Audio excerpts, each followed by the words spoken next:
तो hello to everyone. आज से हमारा एक नया लेक्चर चालू होने जा रहा है पाइथन के ऊपर।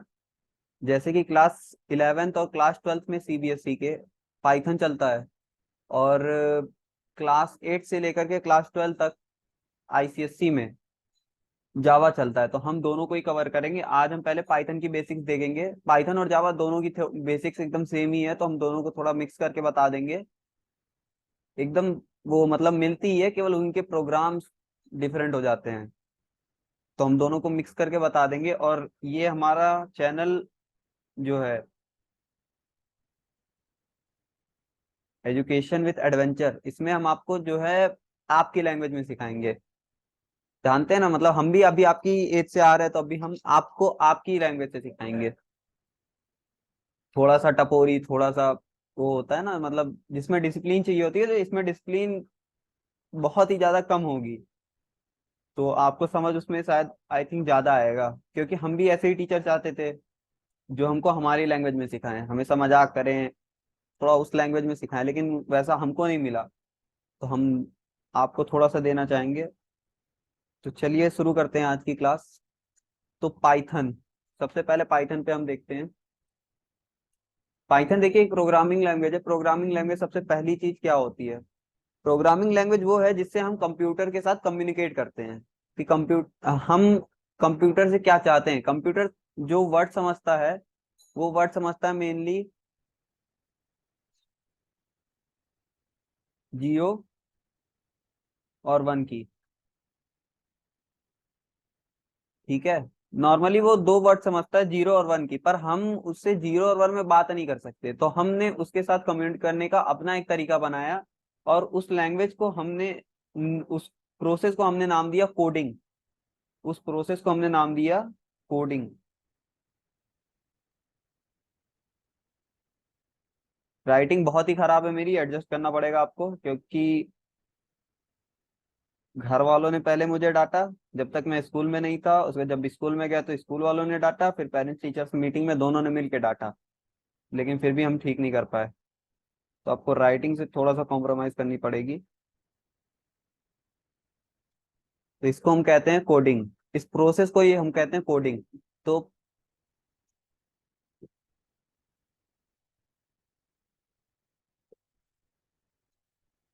पाइथन हमारी एक ऐसी लैंग्वेज है जो कि इंग्लिश लैंग्वेज पे बेस्ड है। ये इंग्लिश पे बेस्ड है। अगर आपको इससे कोई काम करवाना है, अगर आपको जैसे इसको कहना है कि भैया आप कुछ प्रिंट कर दो, तो आपको उसके लिए सीधे बोलना पड़ेगा इसको। आपको उसके लिए इसको सीधे बोलना पड़ेगा भैया प्रिंट। और अगर आपको इसमें कुछ जैसे इंटीजर टाइप वैल्यू डालनी है, तो आपको उसके लिए सीधे बोलना पड़ेगा भैया इंट कर दो। इंटीजर इंटीजर का पहले तीन वर्ड्स का हमारा होता है, तो इंट। ठीक है, इंट। अगर आपको कैरेक्टर टाइप वैल्यू इंट मतलब इंटर करवानी है, तो आप उसमें कैरेक्टर का CHAR डाल सकते हैं। तो पाइथन सीधे सीधे इंग्लिश लैंग्वेज पे बेस करती है। इसमें आपको क्लास डिफाइन करने की कोई जरूरत नहीं पड़ती। आपको इसमें मेन मेथड डिफाइन करने की कोई जरूरत नहीं पड़ती। लेकिन ये है कि ये जितनी ज्यादा इजी है उतनी ज्यादा टफ है, क्योंकि इसमें एक बहुत ही ज्यादा जरूरी चीज आ जाती है, एक तो केस सेंसिटिविटी। इसमें आ जाती है आपकी केस सेंसिटिविटी। इसमें आपके कैपिटल ए, सॉरी स्मॉल ए और कैपिटल ए, दोनों की वैल्यू डिफरेंट हो जाती है। अगर आप जैसे अगर आपको प्रिंट लिखना है, तो वैसे प्रिंट की मेन स्पेलिंग ये नहीं होती है। प्रिंट की स्पेलिंग जो होती है वो होती है स्मॉल P, RINT। कैरेक्टर की स्पेलिंग जो होती है वो होती है स्मॉल CHAR। ठीक है, तो अगर आप इसमें देखेंगे, इसमें, और आप इसमें देखेंगे, तो दोनों में वैल्यू डिफरेंट हो जाती है। CHAR में अगर आप जैसे CH की, जैसे अगर आप स्मॉल ए की तरफ आ जाइए, तो स्मॉल ए जो होता है उसकी आज की वैल्यू होती है 97। और जो कैपिटल ए होता है उसकी इस वैल्यू होती है आज की वैल्यू 65। इस वजह से दोनों की वैल्यू डिफरेंस हो जाती है। अगर आप यही HTML में चले जाएंगे, तो उसमें आप कैपिटल ए लिखें स्मॉल ए लिखें, कोई डिफरेंस नहीं पड़ता। वो केस सेंसिटिव लैंग्वेज है ही नहीं। हमारी जो केस सेंसिटिव लैंग्वेज है वो पाइथन है। और सेम चीज हमारी जावा में भी होती है। सेम चीज हमारी जावा में भी होती है। जावा में भी क्या होता है कि जावा में जैसे हमने कैपिटल ए लिखा है और स्मॉल ए लिखा है, तो दोनों की आज की वैल्यू डिफरेंस हो जाती है। कैपिटल ए की आज की वैल्यू हमारी 65 होती है और स्मॉल ए की आज की वैल्यू हमारी 97 होती है। अब जो जावा होती है, जावा में आपको क्लास डिफाइन करना पड़ता है। जावा में आपको क्लास, मेन मेथड, ये सब आपको डिफाइन करना पड़ेगा। ये इसका कोई तोड़ ही नहीं है। जावा थोड़ी सी इसलिए वो पड़ जाती है डरावनी लैंग्वेज, कि भैया इस ये थोड़ी सी कॉम्प्लेक्स लैंग्वेज पड़ जाती है, कि हमको अगर कुछ छोटा सा काम भी करवाना है तो उसके लिए आपको 4 से 5 लाइन लिखनी पड़ेगी।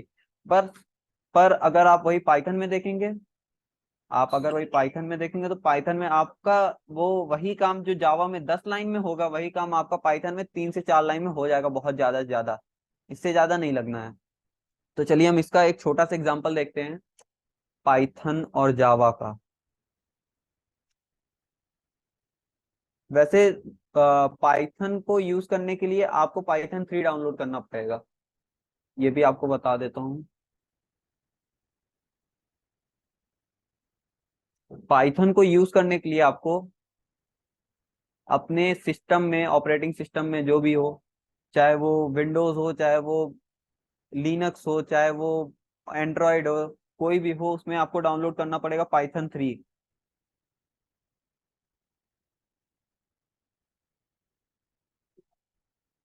पाइथन 3 और जावा को आपको यूज करने के लिए उसको उसमें करना पड़ेगा जावा डेवलपमेंट किट।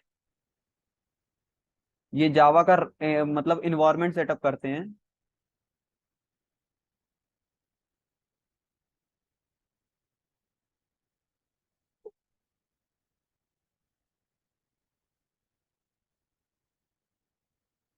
ये जो होते हैं ये नॉर्मली आपके जावा के इन्वायरमेंट सेटअप करते हैं। अब इसके बाद आपको डाउनलोड करना पड़ेगा इसके लिए IDLE. IDLE I mean IDE आपको यूज डाउनलोड करना पड़ेगा इसको मतलब कंपाइल करने के लिए पाइथन को। पाइथन के लिए आप डाउनलोड कर सकते हैं मेनली आइडल हो गया और वीएस कोड हो गया। और जेडी के जावा के लिए आप यूज कर सकते हैं ग्लूजे। और वीएस कोड मैं तो कहूंगा आप वीएस कोड कर ले। वीएस कोड में मेनली सारे लैंग्वेजेस हो जाते हैं, जावा भी हो जाएगा, पाइथन भी हो जाएगा, एचटीएमएल सीएसएस सब हो जाएंगे। चलिए हम आपको इसका एक छोटा सा एग्जांपल दिखाते हैं।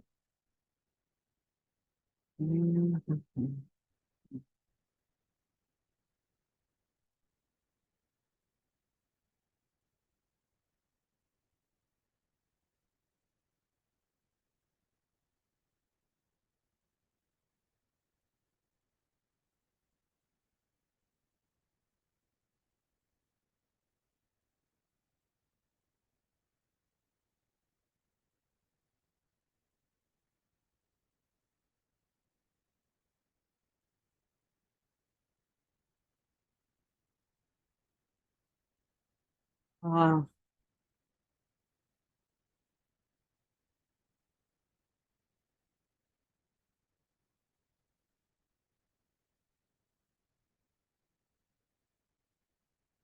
तो आज हम एक नॉर्मल सा प्रोग्राम रन करके चेक करेंगे हेलो वर्ल्ड का। तो आप नॉर्मली क्या होता है कि पाइथन में मैंने आपको बताया कुछ नहीं करना है, आपको केवल इंग्लिश पे बेस्ड रहना है। जैसे अगर आपको हेलो वर्ल्ड प्रिंट करना है तो आपको कुछ नहीं करना, उसको कहना है भैया प्रिंट कर दो हेलो वर्ल्ड को, हेलो वर्ल्ड। और जावा में आपको मैंने बताया था पहले आपको क्लास डिफाइन करनी पड़ेगी, तो मैं पब्लिक क्लास ले लेता हूँ, पब्लिक क्लास, और उसका नाम रख देता हूँ हेलो वर्ल्ड।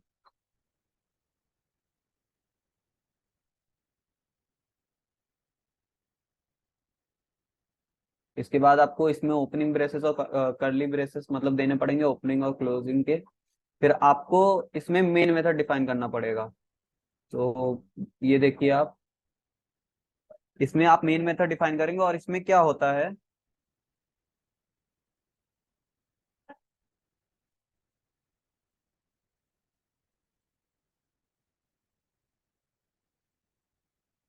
तो इसमें देखिए क्या होता है ना मेनली, कि ये इतना पोर्शन जो है,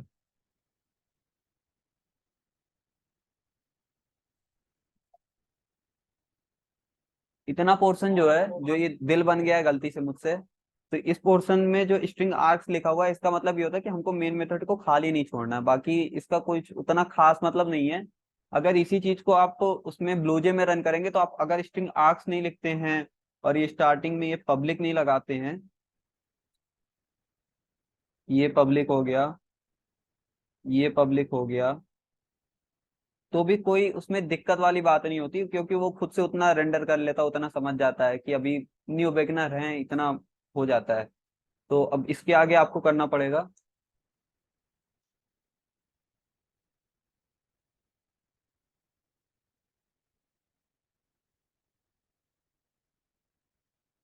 अब देखिए इसके बाद यहाँ पे आपको लगान प्रिंट करना पड़ेगा। तो प्रिंट करने के लिए इसमें आता है system dot out dot print.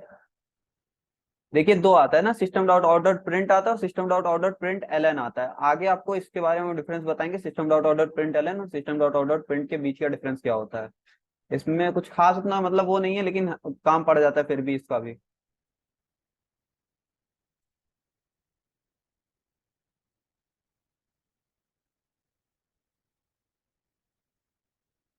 दोनों की कर्ली ब्रेसेस हमने एंडिंग दे दी। तो इस प्रोग्राम में आप, थोड़ा सा समझा देता हूँ मैं। तो इस प्रोग्राम में आप ये देखिए, इसमें हमने पहले क्लास डिफाइन किया है यहाँ पे, जो कि जावा की प्रथा है कि भैया आपको क्लास तो डिफाइन करनी ही है, नहीं तो हम आपका रेंडर ही नहीं करेंगे, हम कंपाइल ही नहीं करेंगे, हम होने ही नहीं देंगे इसको कुछ। तो इस वजह से हमको ये करना पड़ता है। उसके बाद अब आप आ जाइए इसमें मेन मेथड में। तो मेन मेथड आपका बताता है कि भैया हमको जो मेन कोड लिखना है, वो कोड हमको लिखना है मेन इसके अंदर। ये देखिए, ये कर्ली ब्रेसेस, ये कर्ली ब्रेसेस और ये वाले कर्ली ब्रेसेस के बीच में देखिए यहाँ पे बल्ब आ गया है, तो वहां पर भी एक कर्ली ब्रेसेस है, लेकिन तो हमको मेन कोड जो लिखना होता है वो इसके अंदर लिखना होता है। ठीक है, तो हमने देखिए जो अपना मेन कोड लिखा है कि हमारा भैया जो काम है हमको प्रिंट करना है ना, तो हमारा जो मेन काम है वो system dot out dot print Elon है।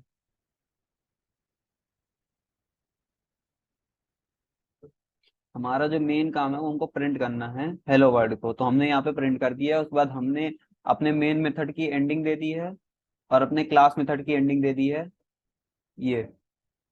अब इसके बाद हम अपनी नेक्स्ट, हम दोनों को वो करके रन करके दिखा देते हैं एक बार। तो ये देखिए, रन करते हैं हम इसको।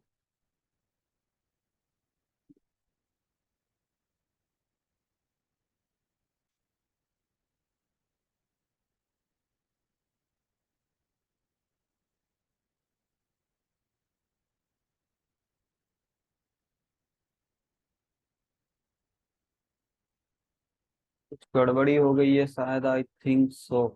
System dot out dot print Elon, क्या गड़बड़ी है भैया? अनरिजॉल्व कंपिलेशन प्रॉब्लम, जावा वाले में किया ना मैंने ये।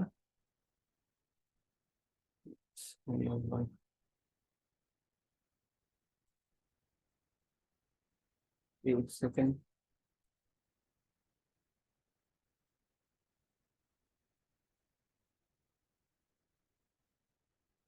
हाँ देखिए, यहाँ पे प्रिंट हो चुका है।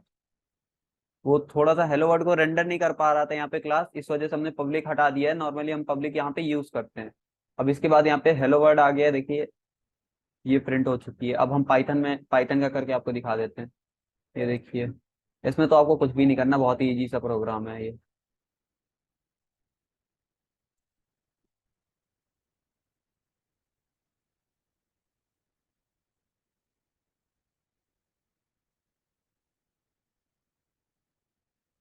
ये देखिए यहाँ पे ये भी हेलो वर्ड प्रिंट हो चुकी है।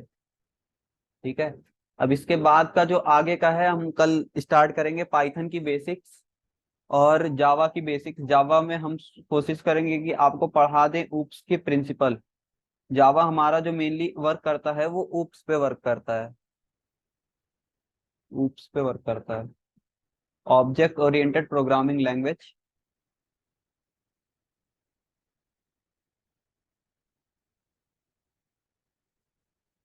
और पाइथन में हम कोशिश करेंगे आपको आइडेंटिफायर और वेरिएबल, ये सब के बीच का डिफरेंस बता दें।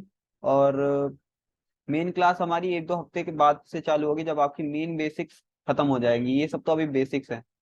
यूप्स के प्रिंसिपल, इसमें आपका इनहेरिटेंस आ जाएगा, पॉलीमॉर्फिज्म आ जाएगा।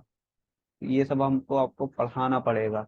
और इसमें थ्योरी कम कवर होगी और प्रैक्टिकल्स ज्यादा होंगे, क्योंकि बच्चों को जो मेन दिक्कत आती है वो प्रैक्टिकल्स में आती है, थ्योरी में कम आती है। बच्चे मेन वो नहीं लिख पाते, कोड नहीं लिख पाते हैं। तो चलिए ठीक है फिर, आज की क्लास हम यहीं पे एंड करते हैं। और ये